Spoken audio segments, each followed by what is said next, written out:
Hi friends, നമുക്കൊന്ന് ചെറുപയർ മുളപ്പിച്ചത് കൊണ്ടൊരു പീര വെച്ചാലോ?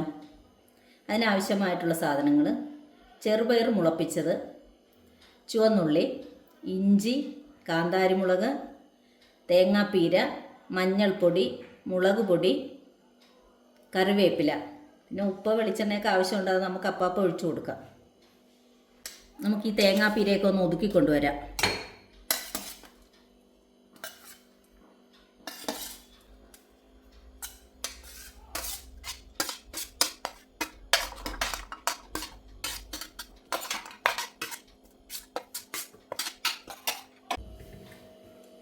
നമ്മളിതിനായിട്ടൊരു മൺചട്ടിയാണ് എടുത്തിരിക്കുന്നത്. അതിലേക്ക് നമ്മൾ എടുത്തു വെച്ചിരിക്കുന്ന മുളപ്പിച്ച പയറാക്കി ഇട്ട് കൊടുക്കാം.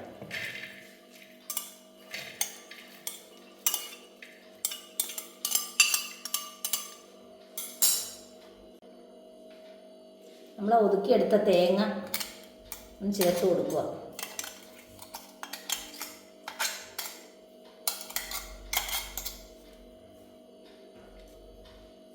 വെള്ളം ഒഴിച്ചുകൊണ്ട് വരാം.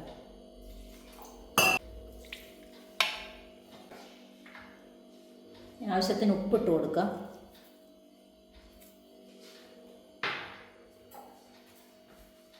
ഇളക്കി യോജിപ്പിക്കാം.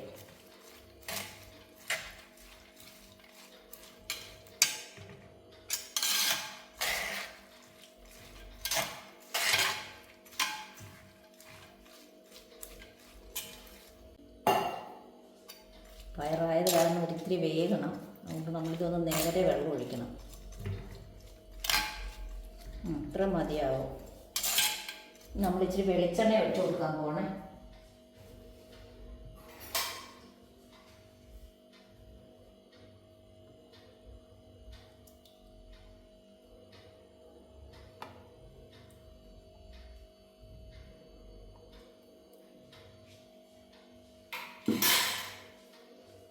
ഇത് കൂട്ടി യോജിപ്പിക്കാം.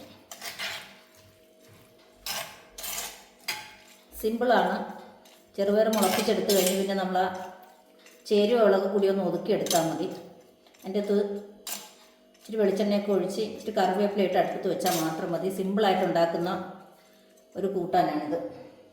നമുക്ക് എടുത്ത് വെച്ച വേപ്പില ഇതിൻ്റെ പുറത്തോട്ടൊന്ന് ഇട്ട് കൊടുക്കാം.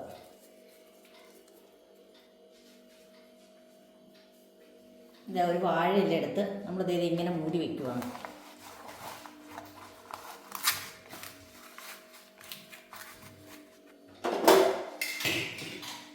ഇനി അടുത്തതിനൊരു അടപ്പ് പാത്രം കൊണ്ട് മൂടി നമുക്ക് അടുപ്പത്തോട്ട് വയ്ക്കാം. സ്റ്റവ് ഓൺ ചെയ്യാം. നമ്മൾ ഈ സാധനം എടുത്ത് ചട്ടി എടുത്ത് വയ്ക്കുവാണ്. ഇത് കുറച്ച് നേരം അടച്ചു വെച്ച് തന്നെ വേവിക്കണം. നാവ് വരുന്നവരെ നമുക്ക് വേവിക്കാം. ആവിയൊക്കെ വന്നു തുടങ്ങി. നമുക്കിതൊന്ന് തുറന്ന് നോക്കാം എങ്ങനെയുണ്ടെന്ന്.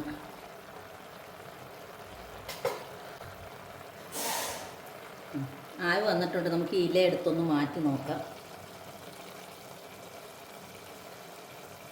ഇളക്കി നോക്കാം അടി പിടിച്ചിട്ടുണ്ടെന്നൊക്കെ. ഇതിൽ അടി പിടിച്ചിട്ടൊന്നുമില്ല. അത്യാവശ്യത്തിന് വെള്ളമുണ്ട്. ഈ സമയം നമുക്ക് വേണമെങ്കിൽ ഒരു കഷ്ണം പുളി ഇട്ട് കൊടുക്കാം. ഓപ്ഷണലാണ്. പയർ മുളപ്പിച്ചതായത് കാരണം പുളി വേണമെങ്കിൽ മാത്രം മതി. ചിലർക്ക് പുളി സ്വാദ് ഇഷ്ടമല്ല. എന്നാൽ ഇവിടെ ഞാൻ ഇച്ചിരി പുളി ഇട്ട് കൊടുക്കുന്നുണ്ട്. കുടംപുളിയാണ് അതിനിടുന്നത്. ഇവിടെ ഒരു കഷ്ണം പുളി ഇട്ട് കൊടുക്കുക.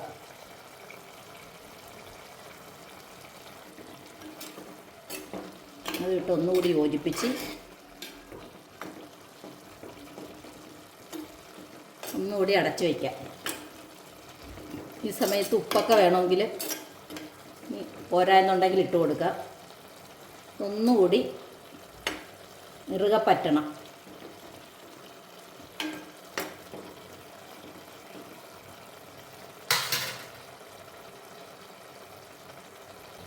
ഇല ഒന്നുകൂടി വെച്ച് കൊടുക്കുവാണ്.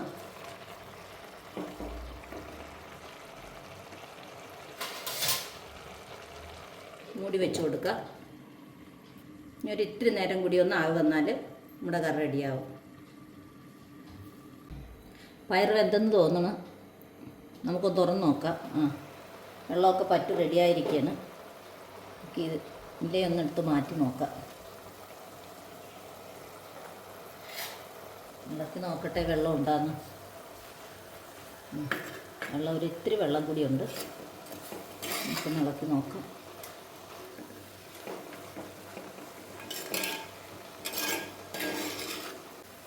മൺചട്ടി ആയത് കാരണം ചട്ടിക്കകത്തിരുന്ന് തന്നെ ഇത്തിരി വെള്ളം കൂടി പറ്റും. അപ്പം നമ്മൾ ഈ പാകത്തിനങ്ങ് ഓഫാക്കണം, അല്ലെങ്കിൽ അത് വല്ലാതെ ഡ്രൈ ആയിപ്പോകും.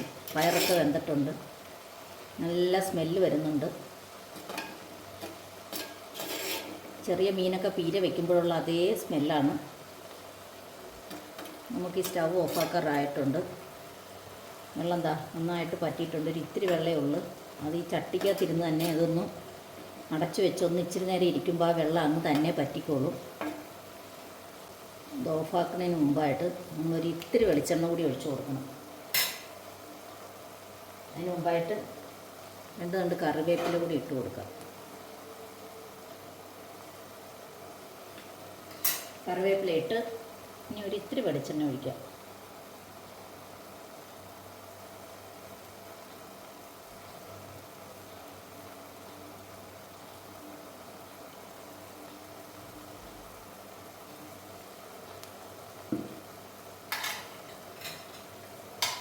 വീണ്ടും ഇത് മൂടി വയ്ക്കുകയാണ്. അടച്ചു വെച്ചു, സ്റ്റവ് ഓഫാക്കി. ഇനി കുറച്ച് നിമിഷങ്ങൾക്ക് ശേഷം ഇത് തുറന്നാൽ മതി. തുറന്നു കഴിയുമ്പോഴത്തേന് ഇതൊന്നുകൂടി ഇളക്കി യോജിപ്പിച്ച് ചൂടോടുകൂടി ഉപയോഗിക്കാം. നമ്മളിതൊന്ന് വാങ്ങി വയ്ക്കുവാണ്.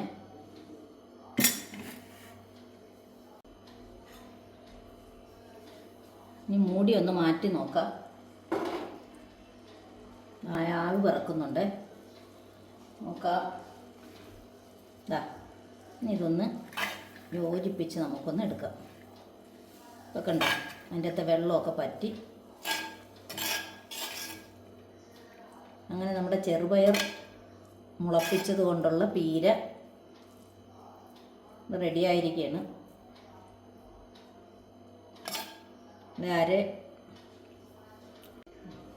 അങ്ങനെ നമ്മുടെ ചെറുപയർ പീരയെല്ലാം പാകമായി. ഇത് വളരെ ടേസ്റ്റിയാണ്, ഹെൽത്തിയാണ്. ചെറുപയർ പീര എല്ലാവർക്കും ഇഷ്ടപ്പെട്ടല്ലോ അല്ലേ? ഇഷ്ടമായിട്ടുണ്ടെങ്കിൽ ലൈക്ക് ചെയ്യണം, ഷെയർ ചെയ്യണം, സബ്സ്ക്രൈബ് ചെയ്യണം. Thank you.